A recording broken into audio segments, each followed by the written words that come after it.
കേവലം ഒരു വിക്സ് കൊണ്ട് നമ്മുടെ വീട് മുഴുവൻ സുഗന്ധം നിറയ്ക്കാം. വാസലിൻ കൊണ്ട് നമ്മുടെ അടുപ്പ് ക്ലീൻ ചെയ്യാം. പിന്നെ ഇതുപോലത്തെ ഒരു കുപ്പി വെച്ചിട്ട് നമുക്ക് ഈസി ആയിട്ട് ഫ്രിഡ്ജിൽ സാധനങ്ങൾ സ്റ്റോർ ചെയ്യാം. പിന്നെ ഇതുപോലെ ഒരു ന്യൂസ് പേപ്പർ എടുത്തിട്ട് അത് ചെറിയ ചെറിയ ബോൾസ് ആക്കിയിട്ട് ഇതുപോലൊരു പെട്ടിയിലേക്ക് ഇട്ട് കൊടുത്തിട്ടുണ്ടെങ്കിൽ നമുക്ക് പൈസ ലാഭിക്കാം. തുടങ്ങിയ കുഞ്ഞു കുഞ്ഞു നല്ല അടിപൊളി ടിപ്പുകളായിട്ടാണ് ഇന്ന് വന്നേക്കുന്നത്. ആരും സ്കിപ്പ് ചെയ്യല്ലേ. സാധാരണ ചുമയ്ക്കും ജലദോഷത്തിനൊക്കെയാണ് നമ്മൾ വിക്സ് ഉപയോഗിക്കാറുള്ളത്. പക്ഷെ ഇതുപോലെ ചന്ദനത്തിരിയിൽ വിക്സ് തേച്ചിട്ട് നിങ്ങൾ ആരെങ്കിലും ഉപയോഗിച്ച് നോക്കിയിട്ടുണ്ടോ? ഇതുപോലെ കയ്യിൽ കുറച്ച് വിക്സ് ആക്കി കൊടുത്തിട്ട് നമ്മൾ ചന്ദനത്തിരി എടുത്ത് അതിൻ്റെ അകത്ത് മുഴുവൻ ഇതുപോലെ അപ്ലൈ ചെയ്ത് കൊടുക്കുകയാണെന്നുണ്ടെങ്കിൽ ആ ചന്ദനത്തിരി നമ്മുടെ വീടുകളിൽ കത്തിച്ച് വയ്ക്കുമ്പോൾ നല്ലൊരു പോസിറ്റീവ് എനർജി ഉണ്ടാവും കേട്ടോ. അത് മാത്രമല്ല, കൊതുകിൻ്റെ ശല്യം കുറയാനും പിന്നെ നമ്മുടെ കുട്ടികൾക്ക് ജലദോഷമോ ചുമയൊക്കെ ഉണ്ടെങ്കിൽ നമ്മുടെ ചുറ്റുപാടും നല്ലൊരു വിക്സിൻ്റെ സുഗന്ധം പരത്താനും ഒക്കെ ഇത് നമുക്ക് സഹായിക്കും. അപ്പോൾ ഇതുപോലെ ഒന്ന് ട്രൈ ചെയ്ത് നോക്കിയിട്ടില്ലെങ്കിൽ ഉറപ്പായിട്ടും നിങ്ങൾ ഇങ്ങനെ ഒന്ന് ട്രൈ ചെയ്ത് നോക്കണേ. എന്നിട്ട് ഫീഡ്ബാക്ക് പറയണം കേട്ടോ. അടുത്ത ടിപ്പ് എന്ന് പറയുന്നത് നമ്മൾ വാസലിൻ വെച്ചിട്ട് ഗ്യാസ് സ്റ്റൗവിൻ്റെ ടോപ്പിലുള്ള ഭാഗം നമ്മൾ ക്ലീൻ ചെയ്യാൻ പോകാം കേട്ടോ. നമ്മളെപ്പോഴും നിരന്തരം യൂസ് ചെയ്യുന്നതുകൊണ്ട് തന്നെ ഇതുപോലെ ആ 4 മൂലയ്ക്ക് എപ്പോഴും തുരുമ്പ് പിടിക്കാനുള്ള സാധ്യത കൂടുതലാണ്. അപ്പോൾ അങ്ങനെയുള്ള സാഹചര്യത്തിൽ നമ്മൾ ഇതുപോലെ വാസലിൻ എടുത്തിട്ട് അതിൻ്റെ 4 മൂലയിൽ നല്ലപോലെ അപ്ലൈ ചെയ്ത് കൊടുക്കുകയെന്നുണ്ടെങ്കിൽ തുരുമ്പ് പിടിക്കാനുള്ള സാധ്യത കുറയും കേട്ടോ. ചില സമയത്ത് അത് തുരുമ്പ് പിടിച്ച് ചില ഭാഗങ്ങൾ ഒടിഞ്ഞൊക്കെ പോവാറുണ്ട്. അപ്പോൾ അങ്ങനെയുള്ള സാഹചര്യത്തിൽ നമുക്ക് ഇതുപോലെ ചെയ്ത് വെക്കാവുന്ന കേട്ടോ. അത് മാത്രമല്ല, ഇത് ഏകദേശം 18 വർഷമായിട്ടുള്ളൊരു ഗ്യാസ് സ്റ്റൗവിൻ്റെ ടോപ്പാണ് കേട്ടോ. അതിൻ്റെ തന്നെ പഴമ ഇതിനുണ്ട്. അപ്പോൾ നമ്മൾ ഇതിന് പുത്തനാക്കി എടുക്കാനും ഒരു തുള്ളി വാസലിൻ മതി കേട്ടോ. ഒരു തുള്ളി വാസലിൻ കയ്യിലെടുത്തിട്ട് ഇതുപോലെ എല്ലാ സൈഡിലും നല്ലപോലെ ആക്കി കൊടുത്തിട്ടുണ്ടെങ്കിൽ നിങ്ങൾക്ക് തന്നെ വ്യത്യാസം കാണാൻ പറ്റുന്നുണ്ടല്ലേ. നല്ല തിളക്കം വന്നിട്ടുണ്ട്. ആ പഴമൊക്കെ മാറി പുത്തനായിട്ട് വന്നിട്ടുണ്ട്. അപ്പോൾ ഒരു തുള്ളി വാസലിൻ വെച്ചിട്ട് നിങ്ങൾ ഇതുപോലെ ചെയ്ത് നോക്കാൻ മറക്കരുത്.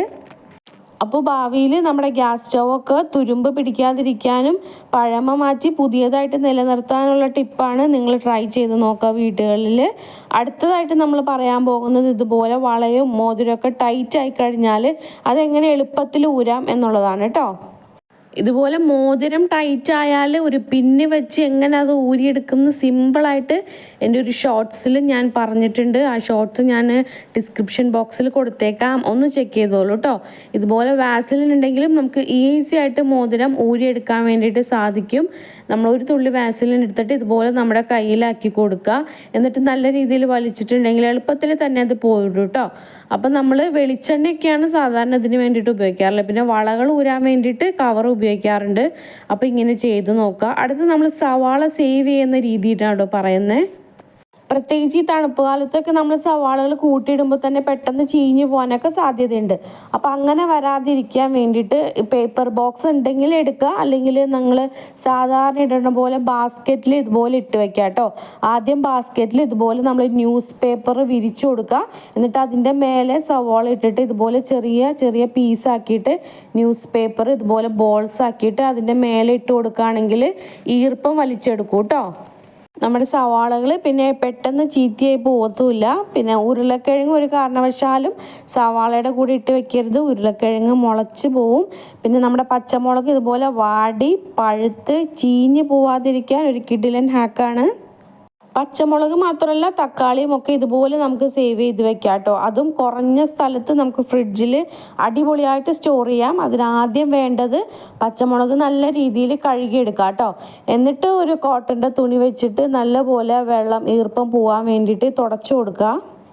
അതിനുശേഷം നമ്മൾ ഈ മുളകിൻ്റെ നെട്ടുകളൊക്കെ ഉരി മാറ്റാം കേട്ടോ. നമ്മളെല്ലാവരും ചെയ്യുന്നതാണ് എനിക്കറിയാം. പക്ഷെ നമ്മൾ ഫ്രിഡ്ജിൽ എങ്ങനെ എളുപ്പത്തിൽ, അതായത് ഒട്ടും സ്ഥലം പോവാതെ എങ്ങനെ സേവ് ചെയ്ത് വെക്കാം എന്നുള്ളതാണ് കേട്ടോ. അപ്പോൾ ഇതുപോലെ നെട്ടൊക്കെ ഉരി മാറ്റിയിട്ട് നമ്മൾ ഇതുപോലെ ഒരു കോട്ടൻ്റെ തുണിയിലിട്ട് നല്ല രീതിയിൽ തുടച്ച് മാറ്റണം. അത് ഞാൻ പറഞ്ഞല്ലോ, നല്ല രീതിയിൽ വെള്ളം ഉണ്ടാവാൻ പാടില്ല കേട്ടോ. എന്നിട്ട് നമ്മൾ ചെയ്യാൻ പോണത്, നമ്മൾ സാധാരണ വലിച്ചെറിയുന്നൊരു കുപ്പിയില്ലേ, അങ്ങനത്തെ ഒരു കുപ്പി എടുക്കാം കേട്ടോ.